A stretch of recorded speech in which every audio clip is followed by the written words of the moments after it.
belangrijkste nieuws uit Curaçao in het Nederland. Access Journaal, vers van de pers.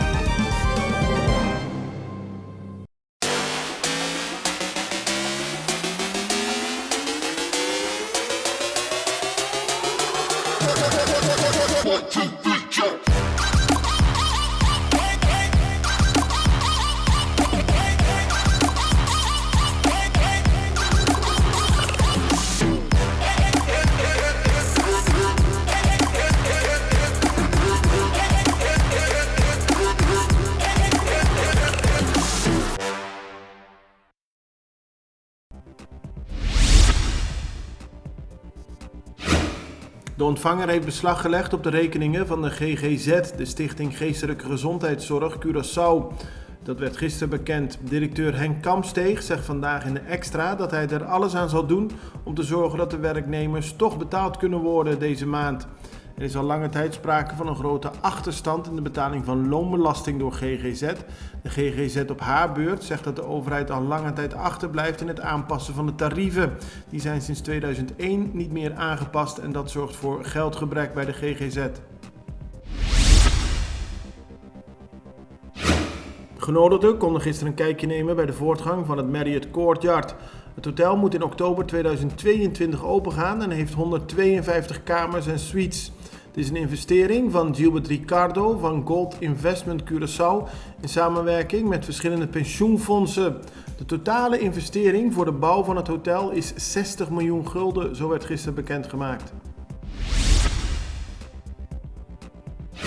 Na Colectra, nós toma tempo para servir ora com mais de comunico. Llama-nos sempre de cliente na telefone 0800-035 de Jaluna para Jabierne voor de setor de mente te com setor de noite para turno serviço nan of patrãozita. Se você tracita para Jasabra, também por hora.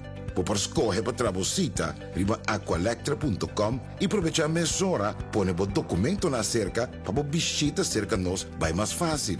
Sim, a Colectra su centro de cliente wordt klaar para servir na momento que você comini abo.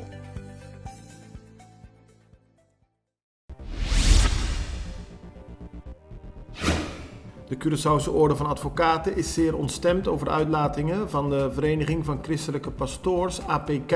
Die hebben onlangs gereageerd op een uitspraak van de rechtbank over het homohuwelijk. Volgens de Orde van Advocaten hebben de christelijke pastoors daarin de president van de rechtbank aangevallen vanwege zijn seksuele geaardheid en hebben zich uitgesproken tegen het homohuwelijk op een manier die niet past in een geciviliseerde samenleving, aldus de Orde van Advocaten. De fractie van de MAN wil zo snel mogelijk een parlementsvergadering over uitlatingen van minister van Gezondheid Dorothy Peters-Janga.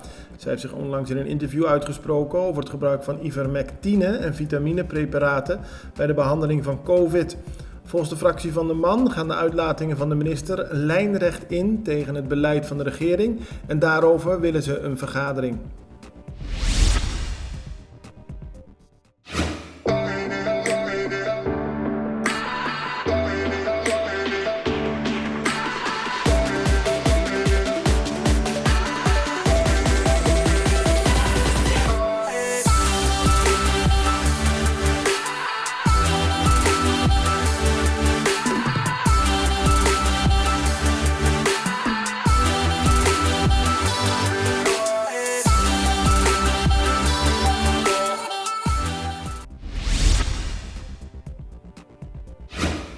Minister van Onderwijs Sitré van Heijdorn sprak zich onlangs bij de presentatie van het boek Entre Confetti en Scherpentina uit over de huidige situatie op Curaçao, waarbij er door de COVID-pandemie minder ruimte is om te feesten, maar daarentegen zijn we meer bezig met educatie. En dat is goed voor Curaçao, aldus van Heijdorn. Hij benadrukte dat in 2022 carnaval niet door kan gaan op de wijze zoals we gewend zijn. In 2023 zal dat wel gebeuren, aldus de minister.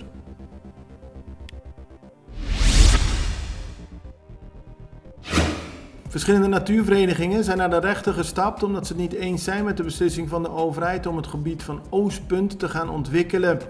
Gisteren werd er over gesproken in de rechtbank en de eigenaar van Oostpunt, Willy Maal, stelde dat de ontwikkeling van het gebied goed is voor Curaçao.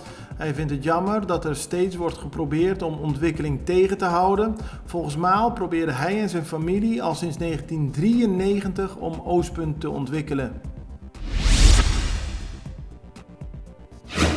Met een overwinning van 4-3 op de Royal Scorpions hebben de Wildcats gisteren het kampioenschap veroverd op het gebied van honkbal AA voor dit jaar.